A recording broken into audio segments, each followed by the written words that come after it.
आज शनिवार का दिन है, जिस दिन अपन इस दरिद्रता से मिलने के लिए पीपल के पेड़ के नीचे आए हैं। हिंदू धर्म में ये दिन पीपल के वृक्ष के लिए पूजनीय होगा। जो भी शनिवार के दिन पीपल के वृक्ष की पूजन करेगा, दूध चढ़ाएगा या मिष्ठान का भोग लगाएगा, लक्ष्मी और नारायण उसके घर में प्रवेश कर जाएगा। लक्ष्मी और नारायण उसके घर में प्रवेश करेगा। पुराण की कथा कह रही है कि दुनिया के सारे तीर्थ नहीं जा सकते, पृथ्वी की सारी नदियों में स्नान नहीं कर सकते, पवित्र नदियों में आप स्नान नहीं कर सकते, या किसी भी तीर्थ में जाकर एक रात्रि भी विश्राम नहीं कर सकते, या हमने जिंदगी में कोई दान करा ना करा, कोई पुण्य करा ना करा, कोई सत्कर्म करा ना करा, कोई शास्त्र पढ़ा ना पढ़ा, कोई शास्त्र सुना ना सुना, उसके बाद भी शिव महापुराण की कथा कहती है कि एक दिन में अगर मात्र एक बार भी आप शंकर के शिवालय में प्रवेश कर गए या मंदिर में प्रवेश कर गए तो सारे तीर्थ, सारी नदियां, सारे सरोवर, सारी बावड़ी, सारे तालाब, सारे कुंड के स्नान का पुण्य, दान का पुण्य प्राप्त हो जाता है, केवल शिव तत्व को प्राप्त कर लेने। शिव महापुराण की कथा कह रही है कि घर में जो दिया होता है वो दीपक भी कोई साधारण नहीं होता, उस दीपक की भी महत्वता है, उस दीपक का भी वर्णन है। महाराज एक बात और बहुत अच्छे से सुनिएगा, शायद आपकी जिंदगी को सवार हो। कभी मौका लगे, शंकर भगवान के शिवलिंग के पास में आप बैठे हैं, यहां तक शास्त्र कहता है कि घर में अगर किसी को बहुत तेज बुखार आ गया है, बहुत तेज बुखार, और बच्चा उस बुखार में तप रहा है, बहुत तप रहा है, महाराज तुम जिस दिए में भगवान की आरती उतारते हो, जिस दिए से तुम भगवान की पूजन करते हो, कभी पूजन करने के लिए, और आपको शंकर भगवान के शिवलिंग के पास में या शंकर भगवान के शिवलिंग के ऊपर कनेर का अगर पीला फूल देखा है ना आप लोगों ने, अरे बोलो तो जमके, देखा है? कनेर का यदि पीला फूल शिवलिंग के आसपास में या शंकर भगवान के ऊपर कहीं रखा हुआ भी दिख जाए,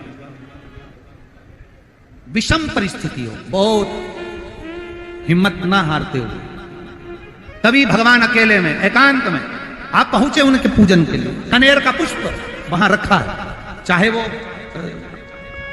वो जलाधारी पर रखा हो, चाहे वो शिवलिंग के पास में रखा हो, शिवलिंग पर रखा हो, उस कनेर के पुष्प को अगर आप 5 जगह का स्पर्श कराकर अपने हृदय की बात कहकर वापिस महादेव को समर्पित कर देते हो तो भी मेरा महादेव तुम्हारे दुख का निवारण कर देता है। अब वो 5 स्थान, पहला गणेश जी का जो स्थान होता है वह जगह, दूसरा षडानंद कार्तिक, तीसरा अशोक सुंदरी वाला स्थान, चौथा जलाधारी जो ऊपर से बूंद बूंद जल नीचे गिरा रही है, जया, विषहरा, शामली बारी, दौतली, देव, शंकर जी की 5 बेटियों का, और 5वें नंबर का है शंकर भगवान के, जो कैसे वर्णन किया जाए, त्रिशूल के 3 भाग होते हैं। करें दर्शन आप लोगों ने, ये से सामने त्रिशूल लगा है, इस त्रिशूल के ऊपर देखेंगे तो 3 भाग दिख रहे हैं, नजर आ रहे हैं सबको? त्रिशूल का जो 3 भाग होता है, उस 3 भाग का जहां ज्वाइंट होता है, जहां मिलता है, एक जगह पर देखो तीनों भाग एक जगह पर मिले हुए, 3 भाग का जहां मिलन होता है, 5वां स्थान, ये 5वां स्थान, यहां पर स्पर्श कराकर शिवलिंग पर अपनी कामना कर कर श्री शिवाय नमस्तुभ्यम कहकर बाबा से अपने मन की बात कहकर जो समर्पित कर देता है, हम 3 महीना भी नहीं कहेंगे, हम तो कहेंगे अगर ज्यादा दुख है 3 दिन इंतजार करना, मेरा बाबा उस दुख को मिटाएगा। 3 महीना बहुत दूर, पर करना है दिल से। और कई तरह के दीपक होते हैं, दीपक का भी विधान वर्णन किया गया, उस दिए का भी वर्णन किया गया। यहां तक शास्त्र कहता है कि घर में अगर किसी को बहुत तेज बुखार आ गया है, बहुत तेज बुखार, और बच्चा उस बुखार में तप रहा है, बहुत तप रहा है, महाराज तुम जिस दिए में भगवान की आरती उतारते हो, जिस दिए से तुम भगवान की पूजन करते हो, उस दिए की बत्ती को नीचे डाल दीजिए और उस दिए को पानी की बाल्टी में धो दीजिए। कौन सी बाल्टी में? जिस बाल्टी के पानी से आप बच्चे को स्नान करा सको। केवल भगवान पर से ले जाकर, पास में से ले जाकर उस बाल्टी में थोड़ी देर डाल दो और उस बाल्टी के पानी से उस बच्चे को स्नान करा दीजिए। 15 से 20 मिनट, आधा घंटा लगेगा बच्चे का। बड़ी बेचैन दिख रही हो तुम, क्या बात है? पार्वती जी कहती है देवव्रत, कश्मीर प्रदेश का एक भक्त देवव्रत बेलपत्री के वृक्ष के नीचे बैठकर आपका मंत्र जाप कर रहा। मैं आपको जगाना नहीं चाहती थी, पर बेलपत्री के वृक्ष के नीचे लक्ष्मी झाड़ू लगाती है, सरस्वती वीणा बजाती है, इंद्राणी उस बेलपत्री के वृक्ष के नीचे जल का सींचन करती है। 33 कोटि देवी देवता उस बेलपत्री के वृक्ष की जड़ में विराजमान होते हैं। इसलिए देवव्रत एक बार पंचाक्षर मंत्र बोलता है तो वो 33 करोड़ बार गिना जाता है। ऐसा बेलपत्री का वृक्ष होता है। बेलपत्री के वृक्ष के नीचे एक बार अगर भगवान का नाम लिया जाता है तो वो 33 करोड़ बार, 33 कोटि बार गिना जाता है। एक मंत्र केवल नमः शिवाय, ओम नमः शिवाय, नमः शिवाय, ओम नमः शिवाय, 33 कोटि बार गिना है। 33 कोटि। भारत की भूमि पर इस मृत्यु लोक में, पूरे विश्व में ऐसे कई घर हैं जिनके घर में गुजारा करने के भी आफत है। पहनने के कपड़े नहीं, किसी के यहां पर भोजन नहीं, किसी के यहां जमीन नहीं, किसी के यहां दुकान नहीं। कोई पूरी जिंदगी किराए के मकान में निकाल देता है। नहीं, मेरा एक निवेदन है, इस कथा को जितने छत्रपति संभाजी नगर के श्रोता भाई बहन श्रवण कर रहे हैं उनसे निवेदन करूंगा, आप हाथ का ठेला लगा रहे हो, सब्जी का ठेला लगा रहे हो, फल का ठेला लगा रहे हो, धक्के की जिंदगी जी रहे हो, दरवाजे पर बैठे हो, कहीं ना कहीं तुम दास्य भाव की जिंदगी जी रहे हो, तकलीफ में जिंदगी जी रहे हो, बहुत दुख की जिंदगी जी रहे हो, बहुत कष्ट की जिंदगी जी रहे हो, उनसे केवल निवेदन करूंगा 3 महीने 2 जगह पर जल चढ़ाना प्रारंभ कर दीजिए। केवल 3 महीने। एक शंकर भगवान के शिवलिंग पर, दूसरा बेलपत्री के पेड़ के नीचे। 2 जगह पर जल चढ़ाना 3 महीने लगातार चालू कर दो, बाबा तुम्हारा हाथ पकड़कर तुम्हें उन्नति की सीढ़ी पर चढ़ा देगा। हमें कोई चमत्कार करना नहीं आता और ना हम कोई तंत्र विद्या या मंत्र विद्या जानते हैं, ना हमारे पास में बेल है, ना हमारे पास में भभूति है। हमारे पास में तो केवल शिव का नाम है। आप श्री शिवाय नमस्तुभ्यम बोलो, ओम नमः शिवाय बोलो, नमः शिवाय बोलो, चाहे महामृत्युंजय मंत्र बोलो, उसका स्मरण करते करते भगवान शंकर के शिवलिंग पर जल और उसी पात्र में जो जल तुमने शंकर जी को चढ़ाया है उसमें से बचा हुआ थोड़ा सा जल बेलपत्री के पेड़ के नीचे चढ़ाना प्रारंभ कर दो। अलग से बेलपत्री के पेड़ के नीचे चढ़ाने के लिए अलग से लोटा भर के जल जरूरत नहीं पड़ेगी। जो तुमने शिव जी को जल चढ़ाया, जो तुमने देवाधिदेव महादेव को जल चढ़ाया, बस उसी पात्र का जल शंकर जी को चढ़ाओ, उसमें से बचा हुआ थोड़ा सा जल बेलपत्री के वृक्ष के नीचे चढ़ाना प्रारंभ करना। कौन सा बेलपत्री का वृक्ष? जिसकी छाया आपके ऊपर आ रही हो।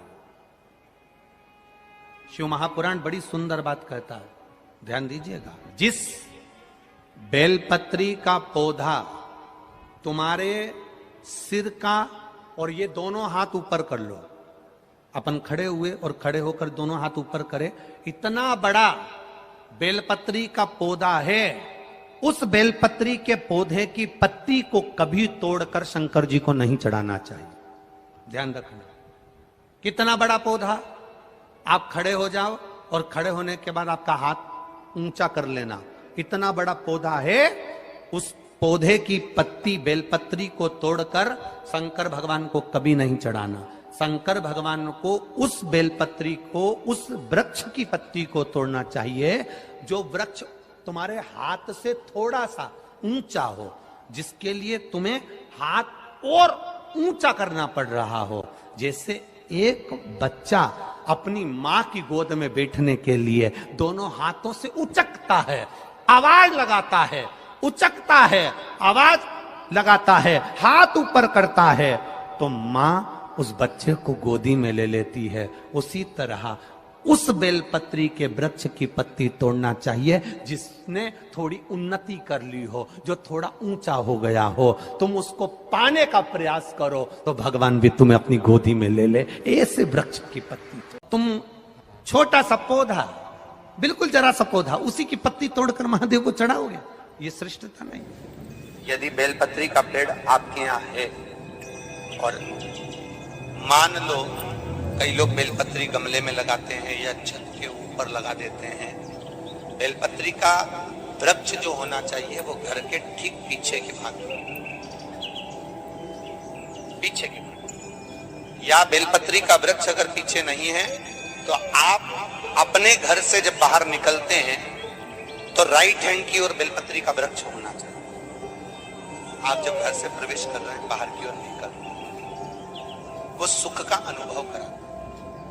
यदि घर से निकलते समय बेलपत्री का पेड़ लेफ्ट में अगर आता है, आप जिस घर से निकल रहे हो लेफ्ट में अगर बेलपत्री का पेड़ आता है तो आप 1 रुपए कमाएंगे, 1.25 रुपए खर्च होगा, पैसा हाथ में टिकेगा नहीं। घर में 10 लोग भी कमा रहे हैं तो पैसा घर में दिखेगा नहीं, आएगा जरूर, सारे काम होंगे पर टिकेगा नहीं। यदि लेफ्ट में राइट भाग का बेलपत्री सुख का अनुभव। बेलपत्री का वृक्ष घर में लगाओ तो घर के पीछे के हिस्से में लगाना चाहिए, और ऐसी जगह नहीं लगाना कि जहां पर बेलपत्र में गंदा पानी जाए या कोई गंदी वस्तु उसके नीचे पड़े। 33 करोड़ देवी देवता बेलपत्री के पेड़ के नीचे सोमवार के दिन, कोई रविवार के दिन, कोई मंगलवार, कोई बुधवार, कोई गुरुवार, कोई शुक्रवार, कोई शनिवार के दिन बेलपत्री के नीचे आकर 33 करोड़ देवी देवता हो तप करते हैं, साधना करते हैं। बेलपत्री के पेड़ का बड़ा प्रमाण है। एक बेलपत्री ऐसी होती है जो कि शंकर पर अगर चढ़ी हुई है तो वापिस उतार कर धोकर फिर शिव को चढ़ा सकते। किसी व्यक्ति से कोई काम करवाना है, वो काम नहीं कर रहा, कोई फाइल आगे नहीं बढ़ रही है, कोई कार्य अटक रहा है, या फिर कहीं रुपया पैसा अटक गया हो, नहीं निकल रहा हो, तो एक जल के पात्र में जल भरकर 5 बेलपत्री शिव जी को समर्पित कर कुंदकेश्वर महादेव का नाम लेकर एक सफेद पुष्प बेलपत्री के ऊपर जो शिव जी को चढ़ाई है उस पर समर्पित कर जल जो लेकर गए हो, अपनी उस कामना को कर कि मेरा ये कार्य अटक रहा है, ये कार्य नहीं हो रहा, कुंदकेश्वर महादेव का नाम लेकर धीरे धीरे जल की धार चढ़ाइए। और एक बात हमेशा याद रखना, फिर निवेदन कर रहे हैं, अच्छे से समझ लेना, शंकर जी पर जब जल चढ़ता है, शिव जी का जब अभिषेक होता है, शंकर जी पर जब जल चढ़ाया जाता है, दूध चढ़ाओ, जल चढ़ाओ, कुछ भी चढ़ाओ, पर एक बात का स्मरण अपने जीवन में होना कि इतने ऊपर से मत चढ़ाना कि जल चढ़े और छींटे आपके ऊपर। बहुत ध्यान दीजिएगा। हाँ, तो यहां तक वर्णन करा गया है कि शंकर जी का जल चढ़ा हुआ जहां से बहकर जाता है ना, उसको लांगा तक नहीं जाता। यहाँ लांगते हैं क्या? नहीं ना, परिक्रमा भी करेंगे तो वहीं से लौट कर वापिस उधर जाएंगे। शिव जी का जहां से जल बहकर जा रहा हो, चढ़ा हुआ जल जहां से बहकर जा रहा हो, उसको लांगा तक नहीं जाता। और कई लोग बड़े बड़े आनंद में शंकर जी पे इतनी ऊपर से जल चढ़ाएंगे तो वो छींटे पूरे अपने ऊपर आना चाहिए, शरीर पर आना चाहिए। नहीं, उसका दोष है हमारा, उसका दोष है।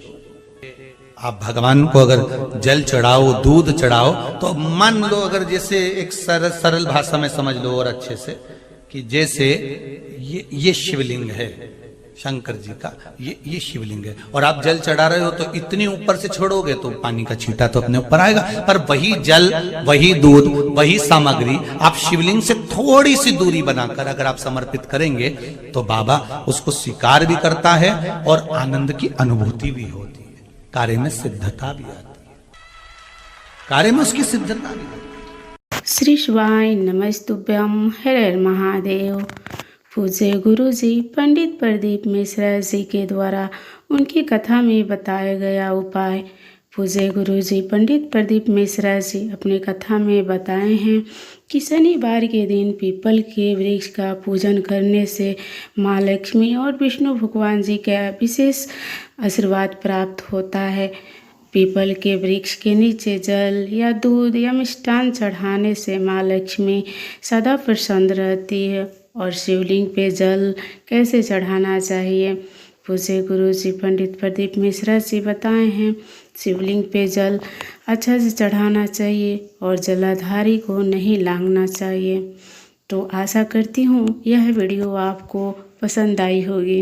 वीडियो पसंद आई होगी तो वीडियो को लाइक करें और हमारे यूट्यूब चैनल पर नए हैं तो चैनल को सब्सक्राइब ज़रूर कर लें और कमेंट में हर हर महादेव लिखना ना भूलें।